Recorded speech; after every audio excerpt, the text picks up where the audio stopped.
knows what's happening to my hair. Probably should have put more lipstick on. Okay, fine, I'll go do that. Pretend like you actually do this for a living.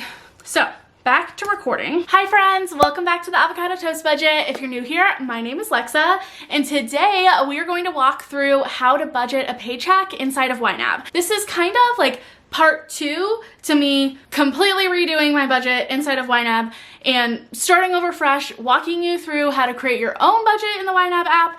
And now I'm going to show you how I go through and budget each time that I get paid inside of the YNAB app. Software, it's either one. You can do it on your phone or your computer. In this case, I'm gonna do it on my computer.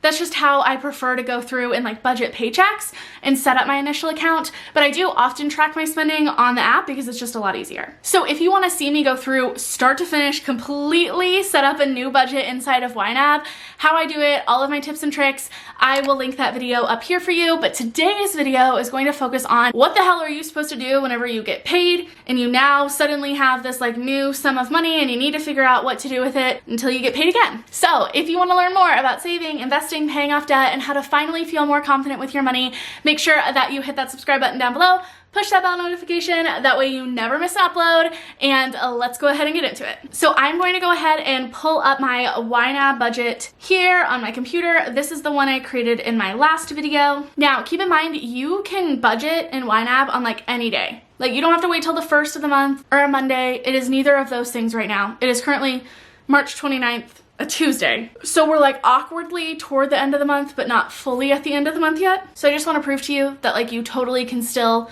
budget, change your budget, create your budget, and budget your paychecks any day of the year or month or week. But today is payday. I pay myself. So that's what I'm going to do right now. I've officially paid myself. So the first thing that we're going to do, here is our budget. We are going to go through and add that paycheck. That's the first thing that you need to do before you can budget that money. You got to tell YNAB that you've made that money. So I'm going to add a transaction. The payee can be your employer, paycheck. I'm going to call mine the ATB paycheck. Category, I always put any inflows of money, any money I am making or money someone is refunding me for, in ready to assign. That way I can go through and categorize it myself. It is an inflow. I paid myself $3,600 today. I pay myself once a month. Now that hopefully I'm sticking to budgeting with YNAB again in this new area of my life, now that things hopefully have settled down a little bit and my expenses will stay relatively the same now that I'm not moving and changing apartments and changing my entire life, I might end up paying myself more frequently so I can update you and show you guys what that process looks like. But for the last like year or so, 6 months to a year, I've pretty much just consistently been paying myself once a month because it's just easier on my end. So click save. Now this money reflects. I can double check, make sure that is in fact how much I have in my account. Come over here to our budget, and that money from my paycheck is going to show up here in our ready to assign. This is just telling us, hey, this is the money that you have on hand right now that you need to decide what you want it to do for you. So again, like I said, it's the 29th. I have already budgeted like a little bit of money in case I decide to spend anything in these next 2 months. But I am just going to go ahead and start in April with budgeting my expenses. Because for me, big expenses like groceries or filling up my gas tank or like any big eating out adventures or anything, those already happened for the month, so I don't plan on spending a lot of money.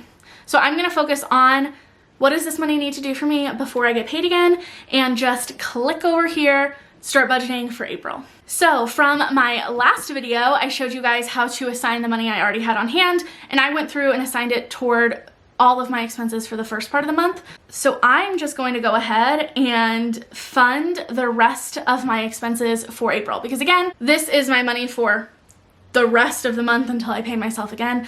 So ideally I want to be able to cover all of April in this. The nice thing about YNAB is that if you set it up where you have a target for every category, which I did that in part 1, but if you haven't already done that, this is my big advocating for why you should have a target for every category, is because now it's so easy for me to go through and budget my paycheck.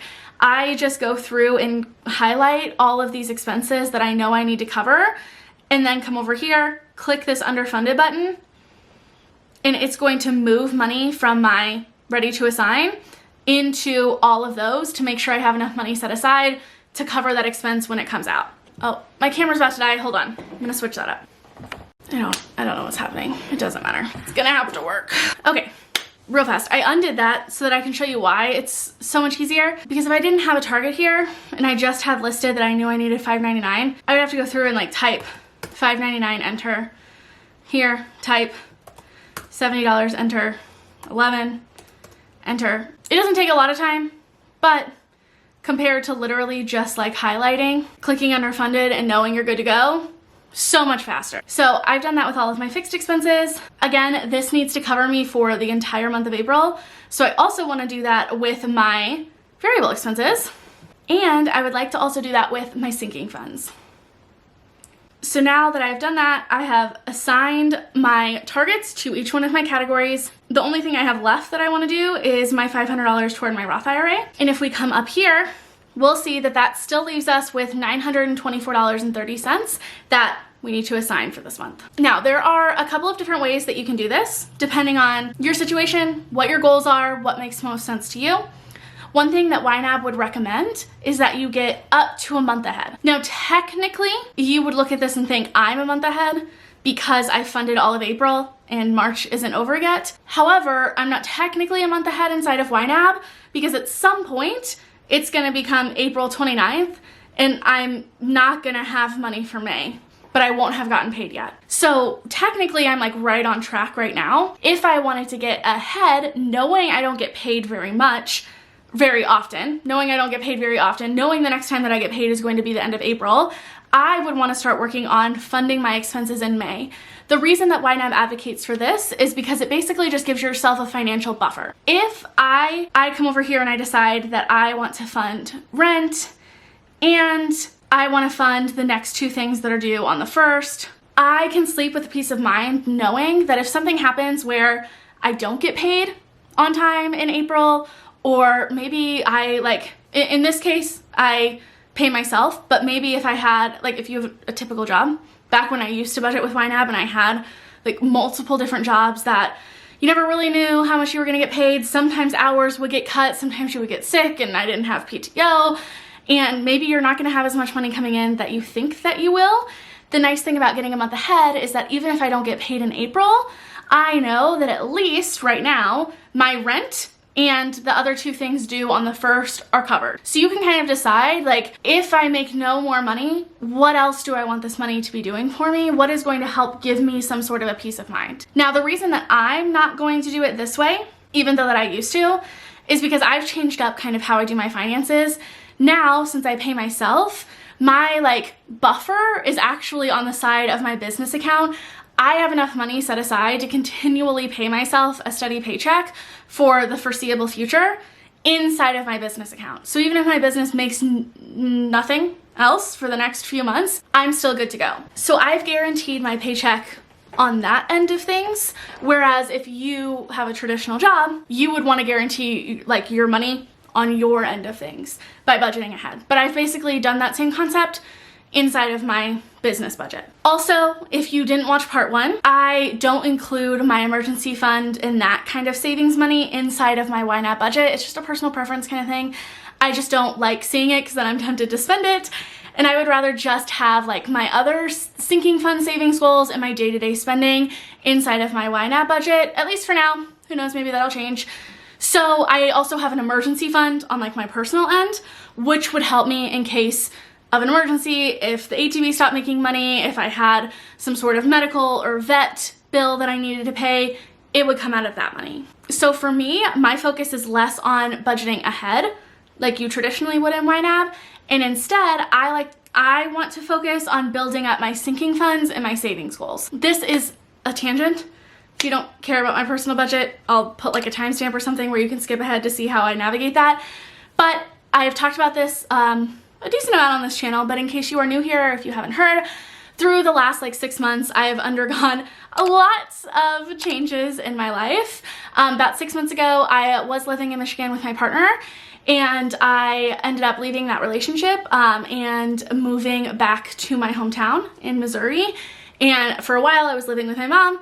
Then I got an apartment. I basically had to completely start over because I only brought with me what I could fit in my car. And then I went back up to get like a few extra things that I could fit in my mom's car, but like didn't include any furniture. So I had to just like basically restart, which drained a lot of my emergency fund, which I have rebuilt back up mostly. But it also drained a lot of like my sinking funds and my savings goals, like saving for a new car. My moving fund got drained because that went out the window.